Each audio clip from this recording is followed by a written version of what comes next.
Assalamualaikum warahmatullahi wabarakatuh. Shalom, perkenalkan nama saya Felicia Pumadada dengan NIM 2024-78012 dari Prodi Kimia. Nah, baiklah, di saat ini saya akan paparkan masalah-masalah apa saja yang terdapat dalam kebangsaan Indonesia dan bagaimana cara untuk mengatasinya. Nah, baik, yang pertama di sini ada identitas nasional. Identitas nasional adalah jati diri atau ciri khas suatu bangsa yang membedakannya dari bangsa lain.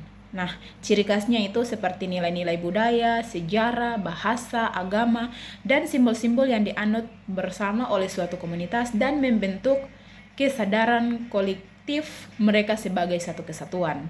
Nah, ada beberapa masalah umum yang sering dihadapi dalam menjaga dan memperkuat identitas nasional, terutama di era globalisasi. Masalahnya sebagai berikut. Nah, di sini terdapat 4 masalah. Yang pertama itu gempuran budaya asing. Dengan semakin banyak budaya barat atau budaya asing yang datang ke negara kita, maka semakin banyak pula masyarakat, terutama generasi muda, yang meniru gaya hidup mereka dalam hal berpakaian dan kebiasaan atau budaya populer asing yang tidak sesuai dengan nilai-nilai lokal.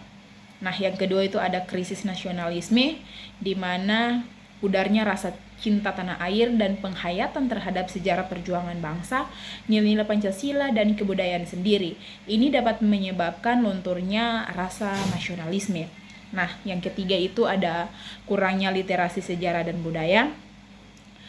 Dengan banyak generasi muda zaman sekarang, mereka kurang mengenal atau tidak tertarik pada sejarah bangsa sendiri dan kekayaan budaya yang dimiliki.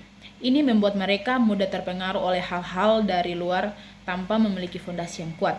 Nah, sedangkan yang keempat itu ada perkembangan teknologi dan media sosial.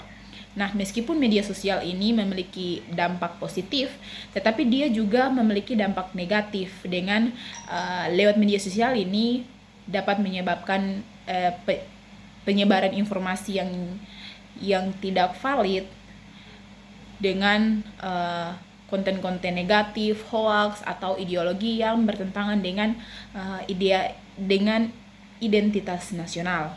Oke, dari keempat permasalahan tersebut ada beberapa cara yang dapat kita lakukan untuk menyelesaikan masalah-masalah ini.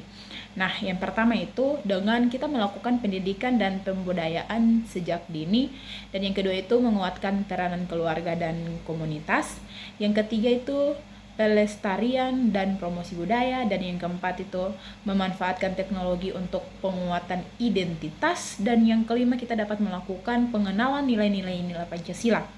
Nah, dengan upaya bersama dari pemerintah dan masyarakat, keluarga, serta individu, identitas nasional dapat terus terkuat dan dapat dipertahankan di tengah-tengah berbagai tantangan zaman sekarang. Nah, yang berikut itu ada integrasi nasional. Integrasi nasional adalah proses penyatuan berbagai kelompok budaya dan sosial ke dalam wilayah serta pembentukan suatu identitas nasional. Ini merupakan upaya untuk menyatukan perbedaan-perbedaan yang ada dalam suatu negara, baik itu suku, agama, ras, bahasa, atau adat istiadat, menjadi suatu kesatuan yang utuh dan harmonis. Nah, Indonesia adalah negara kepulauan yang sangat beragam sehingga tantangan dalam integrasi nasional cukup kompleks. Berikut ini ada beberapa masalah utama yang sering muncul. Nah, di sini terdapat 3 masalah. Yang pertama itu pengaruh negatif globalisasi dan teknologi informasi. Arus informasi yang tidak terbendung melalui media sosial memungkinkan penyebaran hoaks, ujaran kebencian, ideologi transnasional, dan gaya hidup yang bertentangan dengan nilai-nilai leluhur bangsa. Konten negatif ini dapat memecah belah dan mengikis nilai-nilai kebersamaan. Yang kedua itu radikalisme, dengan penyebaran ideologi atau paham yang bertentangan dengan Pancasila dan Undang-Undang 1945 yang seringkali mengatasnamakan agama atau kelompok tertentu. Nah, kelompok-kelompok ini yang ingin merusak tatanan sosial dan politik yang ada, bahkan menggunakan kekerasan. Nah, yang ketiga itu kesenjangan sosial ekonomi yang lebar. Nah, perbedaan tingkat kesejahteraan dan pembangunan antara wilayah barat dan timur Indonesia, antara perkotaan dan pedesaan, serta antar kelompok sosial tertentu. Ini menimbulkan rasa ketidakadilan, kecemburuan, dan eksklusivitas. Nah, ada beberapa cara yang dapat kita lakukan untuk mengatasi masalah-masalah tersebut. Yang pertama itu dengan pemerataan pembangunan, memastikan pembangunan dan kesejahteraan dirasakan semua daerah, terutama di daerah pelosok dan daerah terpencil. Nah, yang kedua itu literasi digital dengan mendidik masyarakat agar cerdas, menyaring informasi di media sosial, menghindari konten hoaks dan ujaran kebencian. Nah, yang ketiga itu edukasi kebinekaan dengan mengajarkan penghargaan terhadap perbedaan suku, agama, dan budaya sejak dini. Yang keempat itu melawan paham radikal dengan edukasi tentang toleransi dan moderasi beragama. Yang berikut ada wawasan Nusantara. Wawasan Nusantara adalah cara pandangan bangsa Indonesia terhadap diri dan lingkungannya yang mengutamakan kesatuan wilayah dan persatuan bangsa dalam penyelenggaraan kehidupan masyarakat berbangsa dan bernegara. Meskipun menjadi fondasi penting bagi keutuhan NKRI, implementasinya tidak lepas dari berbagai masalah. Di sini terdapat dua masalah. Yang pertama itu ancaman kedaulatan dan keutuhan wilayah dalam hal pelanggaran batas wilayah laut dan udara oleh negara lain dengan penyelundupan, penangkapan ilegal, serta potensi klaim wilayah perbatasan yang mengancam kedaulatan dan keutuhan wilayah Indonesia. Nah, hal-hal ini dapat diatasi dengan meningkatkan kapasitas TNI dan Polri dalam menjaga batas wilayah, termasuk pengadaan alutsista modern yang peningkatan patroli.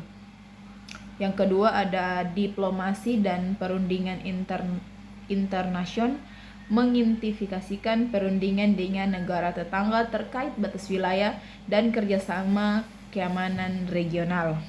Yang berikut itu ada penegakan hukum yang tegas dengan menindak tegas pelaku pelanggaran kedaulatan, penyelundupan, dan IFUS. Yang berikut ada pemberdayaan masyarakat perbatasan dengan melibatkan masyarakat di wilayah perbatasan sebagai garda terdepan dalam menjaga kedaulatan. Nah, masalah yang kedua adalah degradasi lingkungan dan bencana alam. Dalam hal mengeksploitasi sumber daya alam yang berlebihan, pencemaran lingkungan, dan dampak perubahan iklim dapat mengancam keberlanjutan sumber daya alam dan kualitas hidup masyarakat yang pada akhirnya dapat memicu konflik sosial dan mengganggu keutuhan wilayah. Nah, masalah ini dapat diatasi dengan menerapkan prinsip-prinsip pembangunan berkelanjutan yang menyeimbangkan antara pembangunan ekonomi dan lestarikan lingkungan. Yang kedua itu kita dapat melakukan upaya reboisasi, restorasi ekosistem, dan penanganan pencemaran. Yang ketiga itu kita dapat meningkatkan kesiapsiagaan masyarakat dalam menghadapi bencana alam dan mengembangkan strategi mitigasi dengan adaptasi perubahan iklim. Nah, yang terakhir itu kita dapat menindak tegas pelaku perusak lingkungan. Nah, yang berikut ada Konstitusi Indonesia. Jadi Konstitusi Indonesia ini adalah hukum dasar tertulis di Indonesia yang menjadi landasan bagi penyelenggaraan negara. Undang-Undang 1945 mengatur berbagai aspek penting melalui dari berbagai negara, sistem pemerintah, hak dan kewajiban warga negara, hingga lembaga-lembaga negara dan mekanisme kerjanya. Meskipun telah mencapai amandemen semenjak 4 kali dari tahun 1999 sampai 2002 yang membawa perubahan signifikan menuju demokratisasi dan perlindungan HAM. Undang-Undang 1945 masih memiliki beberapa celah atau potensi masalah, dalam implementasi dan interpretasinya. Nah, yang pertama itu interpretasi yang luas dan multitafsir. Nah, masalahnya itu beberapa pasal dalam Undang-Undang Dasar 1945 dirumuskan dengan bahasa umum yang luas, sehingga dapat menimbulkan interpretasi yang beragam, bahkan saling bertentangan. Nah, hal ini seringkali memicu perbedaan hukum dan politik, serta menyulitkan implementasi di lapangan. Contohnya, pasal-pasal terkait perekonomian nasional pada pasal 33 yang seringkali diinterpretasikan secara berbeda oleh berbagai pihak atau frasa. Sebesar-besarnya kemakmuran rakyat yang bisa memiliki banyak makna.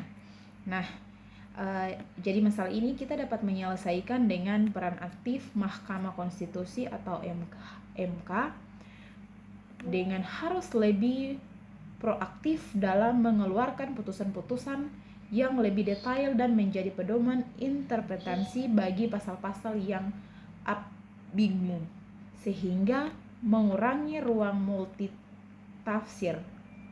Yang kedua itu ada pembentukan undang-undang dan peraturan pelaksanaan yang lebih rinci, konsisten, dan tidak interpretasi dengan melibatkan masukan dari para ahli hukum, akademi, dan pemangku kepentingan terkait.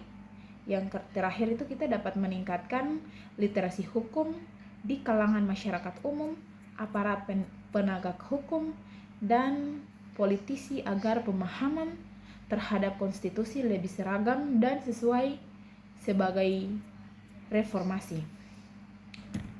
Nah, yang berikut ada hak dan kewajiban warga negara dan negara. Hak warga negara adalah segala sesuatu yang berhak diterima atau diperoleh oleh warga negara dari negara. Nah, sedangkan kewajiban warga negara adalah segala sesuatu yang harus dilakukan warga negara sebagai bentuk tanggung jawab terhadap negara. Nah, ada beberapa masalah yang terdapat di dalamnya. Yang pertama itu seringkali terjadi penyalahgunaan kekuasaan oleh aparat negara seperti penegakan sewenang-wenang, pembatasan kebebasan berpendapat, atau pengurusan tanpa ganti rugi yang adil. Nah, ini menunjukkan lemahnya penegakan hukum dan akuntabilitas pemerintah. Nah, solusi yang dapat dilakukan yang pertama memastikan bahwa hukum berlaku untuk semua, termasuk aparat negara. Ini bisa dilakukan dengan merevisi undang-undang agar lebih jelas dan tidak multifaktor, serta memastikan sanksi tegas bagi pelanggar hak asasi manusia. Yang berikut, mekanisme pengaduan masyarakat yang mudah diakses dan responsif perlu diperkuat, misalnya melalui Ombudsman atau Komnas HAM yang independen dan berwenang penuh untuk mengusut laporan masyarakat. Dan yang terakhir itu, warga negara perlu memahami hak-hak mereka agar bisa menuntut keadilan.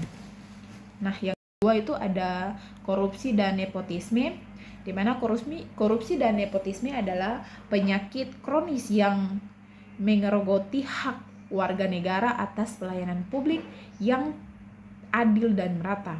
Nah, pejabat menyalahgunakan wewenang untuk keuntungan pribadi atau kelompok yang menyebabkan ketidakpercayaan masyarakat terhadap pemerintah.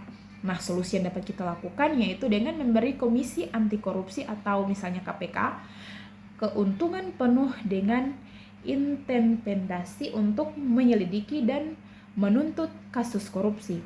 Yang berikut itu kita dapat melakukan dengan memperkuat sistem lelang jabatan berbasis meritokrasi dengan mempublikasikan anggaran negara secara detail agar mudah diawasi masyarakat.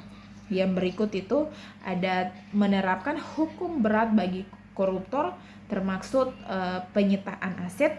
Dan yang berikut itu kita dapat melakukan dengan melindungi individu yang melaporkan praktik korupsi agar tidak takut dalam melapor. Nah, yang berikut ada demokrasi negara. Demokrasi negara adalah sistem pemerintah dari rakyat, oleh rakyat, dan untuk rakyat. Seringkali dipandang sebagai landasan utama bagi sebuah negara modern yang berdaulat. Di banyak negara termasuk Indonesia, demokrasi adalah pilihan ideologis dan konstitusional yang menjadi cita-cita bersama untuk mencapai keadilan, kemakmuran, dan kebebasan bagi seluruh warga. Nah, sistem ini mengandung adanya partisipasi aktif masyarakat dalam menentukan arah kebijakan negara, menjamin hak-hak dasar setiap individu, serta menempatkan kekuasaan di bawah kontrol dan akuntabilitas publik. Demokrasi negara ada beberapa masalah yang sering terjadi atau yang sering muncul. Di sini yang saya angkat masalah yang sering muncul itu partisipasi publik yang rendah. Banyak warga negara merasa partis atau tidak tertarik untuk berpartisipasi dalam proses politik, misalnya seperti pemilihan umum, musyawarah, atau aksi sipil. Nah, hal ini dapat menyebabkan keputusan seringkali diambil oleh segelintir orang yang tidak berpartisipasikan kehendak rakyat secara luas. Nah, misalnya angka golput yang tinggi dalam pemilu atau kurangnya partisipasi dalam forum publik. Nah, solusi yang dapat kita lakukan itu yang pertama, mengintegrasikan pendidikan politik dan kewarganegaraan yang komprehensif sejak dini melalui tingkat sekolah dasar hingga perguruan tinggi. Ini akan membantu masyarakat memahami hak dan kewajiban mereka serta pentingnya berpartisipasi dalam sistem demokrasi. Nah, yang kedua itu pemerintah harus memastikan informasi publik terutama terkait kebijakan dan proses politik mudah diakses dan dipahami oleh masyarakat luas. Ini termasuk penggunaan platform digital yang interaktif dan bahasa yang sederhana. Nah, yang berikut itu ada HAM. HAM merupakan jaminan hukum untuk melindungi martabat dan harkat manusia dari segala bentuk perilaku yang tidak adil, diskriminasi, dan kekerasan. Nah, konsep ini bertujuan untuk memastikan setiap orang dapat hidup layak, bebas, dan aman serta memiliki kesempatan untuk mengembangkan diri secara penuh. Nah, HAM diakui secara internasional melalui berbagai instrumen hukum seperti Deklarasi Universal Hak Asasi Manusia atau DUHAM.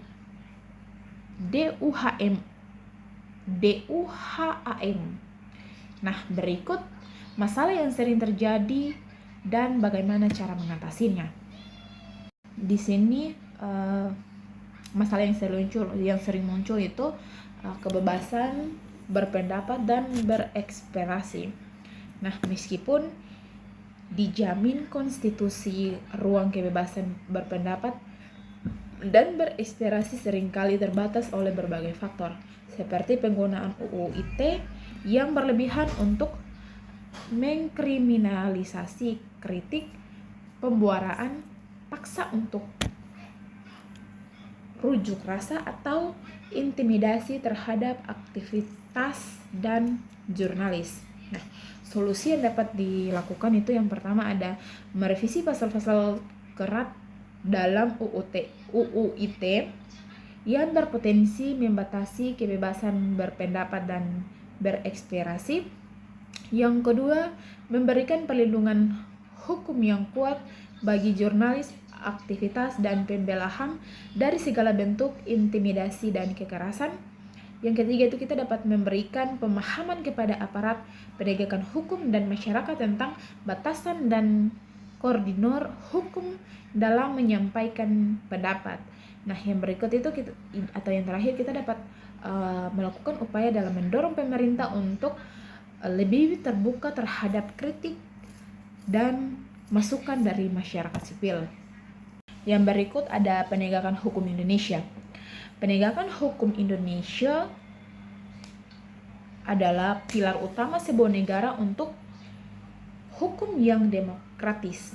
Di Indonesia, sistem hukum kita dirancang untuk menciptakan keadilan, ketertiban, dan perlindungan bagi seluruh warga negara. Namun, dalam perjalanannya banyak tantangan yang kerap muncul, menguji integritas dan efektivitas aparat serta institusi penegakan hukum. Nah, dalam memahami masalah-masalah ini adalah langkah awal untuk merumuskan solusi yang tepat guna demi mewujudkan keadilan yang sesungguhnya bagi setiap individu dan tanah air. Ada beberapa masalah umum yang sering dihadapi dalam menegakkan hukum di negara kita. Nah, yang pertama itu yang sering terjadi itu lambannya proses peradilan. Misalnya, banyak perkara hukum yang memakan waktu hingga bertahun-tahun tanpa ada kejelasan. Nah, masalah ini kita dapat mengatasinya dengan digitalisasi proses peradilan untuk efisiensi. Yang kedua, kita dapat tambahan sumber daya manusia atau hakim, jaksa, atau pengacara.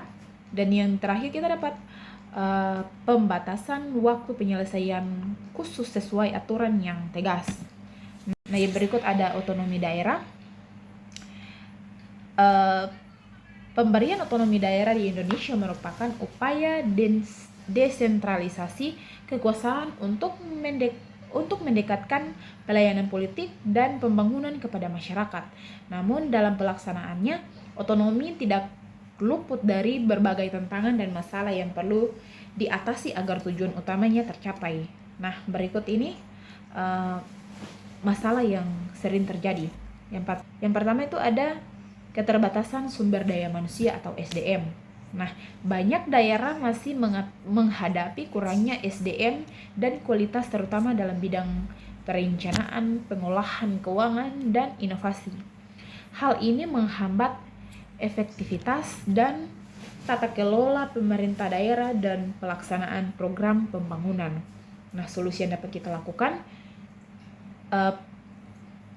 peningkatan kapasitas SDM dengan pemerintah pusat dan daerah perlu berinisiatif dalam program pelatihan dan pendidikan berkelanjutan bagi aparatur sipil negara di daerah.